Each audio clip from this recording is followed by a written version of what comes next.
What's going on, guys? Today we are going to Southampton Brick Festival.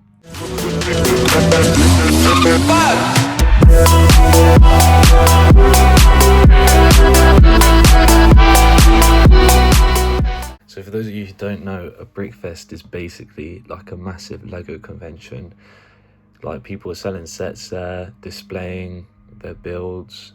It's all around a great time. There's loads throughout the year, and there's one coming up in Southampton. It's going to be on the 14th of December, and I'm booked to be going and selling sets there.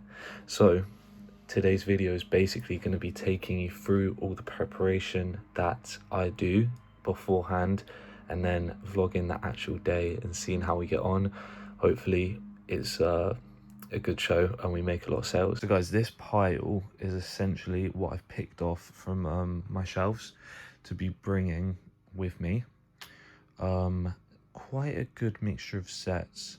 So guys, what I like to do with these events is I like to bring a spreadsheet which tells me the price I want to be selling at the sets at.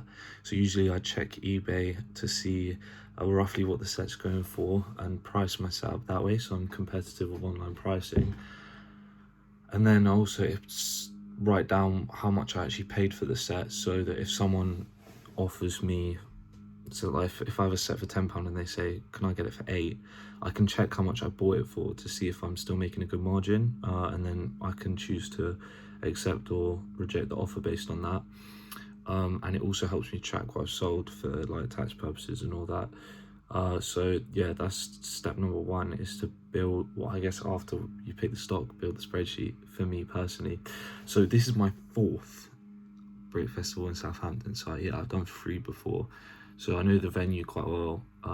It's pretty close to me, so I'm quite excited. Normally it's a good show, but I did do last year, the second one I did was around this time as well, close to Christmas, and it was a bit underwhelming. I'm not really sure why. I feel like because it's so close to Christmas, a lot of parents have like already got their kids gifts and stuff, so they might not want to spend too much more. But you never know. Like, I think we're bringing good stuff, so yeah, we'll see. As to transport all of this, I use these like boxes that I've got stacked up here. Not everything I'm bringing is retired. This is because firstly, I unfortunately just don't have enough retired stock, because it's the end of the year and I've like sold it all. So I'm kind of bringing smaller stuff that I've picked up for pretty cheap, so I can sell for below retail, so the buyer's still getting a good deal and I'm making a good amount as well. So that's kind of the type of stuff I'm bringing. So this is everything we're taking, including the poly bags.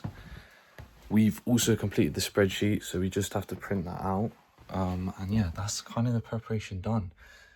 Basically what I do is I use my spreadsheet that I just made, that I've already put all the prices in to, and then on the day I just get post-it notes and write the prices onto the sets while I'm setting up the store, which you'll see later on in the video. So yeah, in terms of preparation, that's all I kind of do.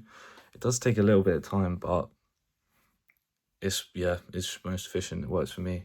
So yeah, so next clip will be cut into probably me just before the show on my way, so excited for it. Stay tuned, come on.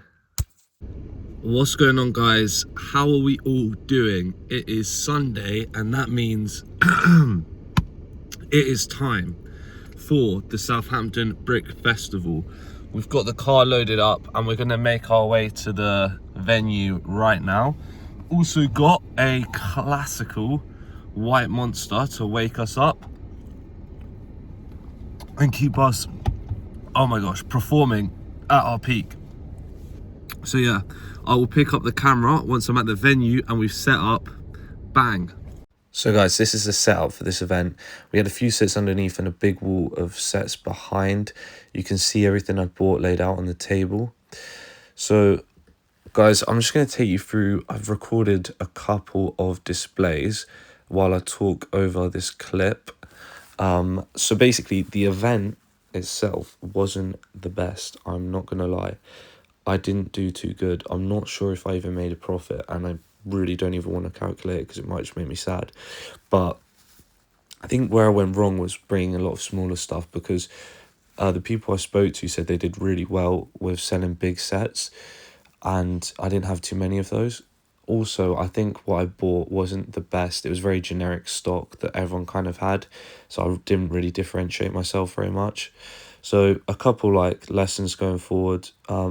It kind of didn't have any other choice, because all of the stuff that I've got, I basically sold all my retired stock. I'm sure I've like mentioned that before, but yeah, most of the stuff I've got is currently available or is just retired, so it will be more desirable next year, but it wasn't necessarily for this show. But we still made some good sales, had a great day, and spoke to a lot of people. The displays here were so cool. Yeah, there was an amazing one next to me as well that I didn't get to record. It was like a Silverstone F1 mock, which was so cool. This one was amazing as well. The Nowhere from Guardians of the Galaxy, really awesome stuff. Let's cut to my live reaction after the show. What is going on, guys? It is now the end of the event. Quite dark at the moment. So, as you can see, I've copped a Burger King, and the reason is because we didn't do too good. So I needed something to lift my moods. But yeah, overall, I don't even know if we made a profit. We might have just barely broken even. It was not very busy in comparison to like previous times I've been, and there was a lot of sellers, which seems to be the problem nowadays. Like, there seems to be so many sellers at these events. There's just too much competition. My stock like wasn't the most varied, because I mostly had stuff, only a few retired sets, because I've sold through all of my retired sets now because we're at the back end of the year. But yeah, still sold a few things. Yeah, overall, just gonna have to keep on going, like, just take it on the chin, keep moving, and try again another time. I haven't got a show now until March next year, so yeah, until then, just gonna be selling online. And yeah, can't get disheartened at these things, you know, can't get disheartened. And yeah, I still had a great time, great day. As you guys would have seen in the video, there was some really cool displays and stuff, so that was good. Spoke to a lot of people as well, so yeah, pretty happy. This week I'm just going to continue selling on eBay and Vinted and stuff, and just keep on grinding, you know, like, come on, let's do it. It's the next day, and yesterday I forgot to show you, I picked up something really cool. This for me is amazing, but there's this guy who goes around to the shows and he sells like placemats and cups and custom stuff like that. And I bought from him 2 of these Rick and Morty Lego placemat cup things, like we put on the table. I think it's called a coaster, but I got 2 of these, and man, they are cool. Look at that. I really wish they made Lego Rick and Morty. I think it'd be awesome. I would be buying that. I would buy so much of it, I can't lie. Yeah, but this was really cool. This was good. It made the day a lot better. But yeah, that is the end of the video, guys. I hope you did enjoy. Look out for more videos like this next year, because we've got some events planned in March and April.